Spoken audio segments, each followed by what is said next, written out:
Assalamualaikum warahmatullahi wabarakatuh. Baik, Sohibul Iman.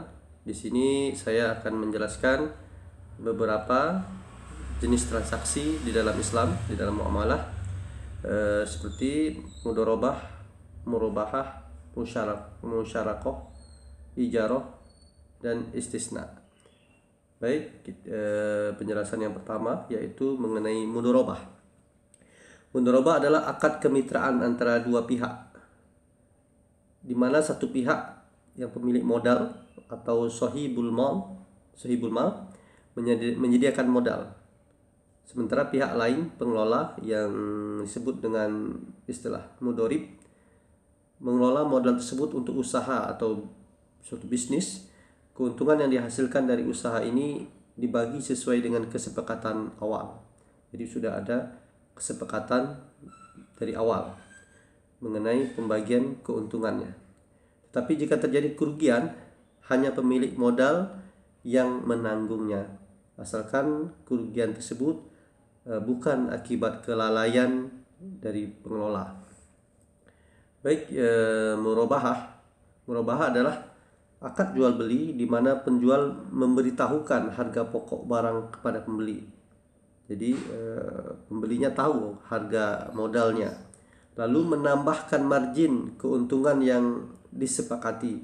Dalam transaksi ini, pembeli mengetahui dengan jelas harga aslinya dan margin keuntungan yang diambil oleh penjual. Jadi pembeli tahu harga aslinya, harga pokoknya, dan tahu juga berapa keuntungan yang diambil oleh penjual. Murabahah sering digunakan dalam pembiayaan bank syariah, seperti dalam pembelian barang secara cicilan atau kredit. Ketiga, musyarakah.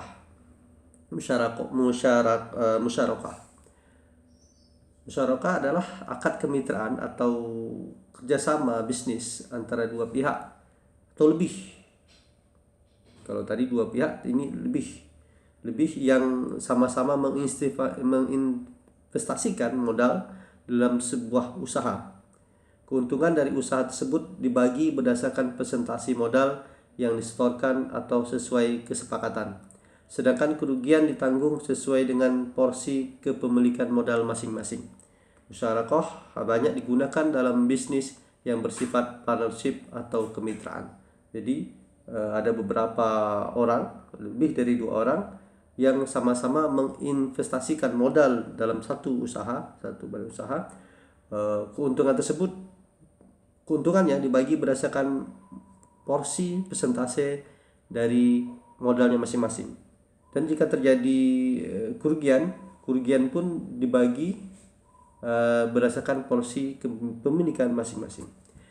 Baik, yang keempat adalah ijarah. Ijarah adalah akad sewa menyewa. Ini transaksinya adalah sewa menyewa, ijarah, antara penyewa dan pemilik aset. Misalnya properti atau sewa menyewa kendaraan dengan penyewa. Penyewa membayar sejumlah uang sebagai biaya sewa kepada pemilik dalam jangka waktu yang disepakati. Dalam akad ini, pemilik aset tetap bertanggung jawab atas pemilikan aset itu. Jadi pemilikannya itu tetap punya pemilik aset. Sementara penyewa memiliki hak untuk menggunakan selama masa sewa yang berlangsung. Baik, yang kelima, istisna. Istisna adalah akad pesanan atau kontrak produksi, di mana pembeli memesan suatu barang yang belum ada kepada penjual atau produsen. Jadi barangnya belum ada, kita pesan dengan spesifikasi tertentu. Jadi dipesan sesuai dengan yang kita inginkan. Pembeli bisa membayar di muka atau sebagian, atau pada saat barang selesai baru dibayar, bisa. Akad istisna sering digunakan dalam proyek konstruksi atau pembuatan barang yang membutuhkan proses produksi terlebih dahulu. Baik, itu penjelasan dari saya mengenai beberapa transaksi yang terjadi di dalam muamalah Islam. Baik, semoga bermanfaat. Assalamualaikum warahmatullahi wabarakatuh.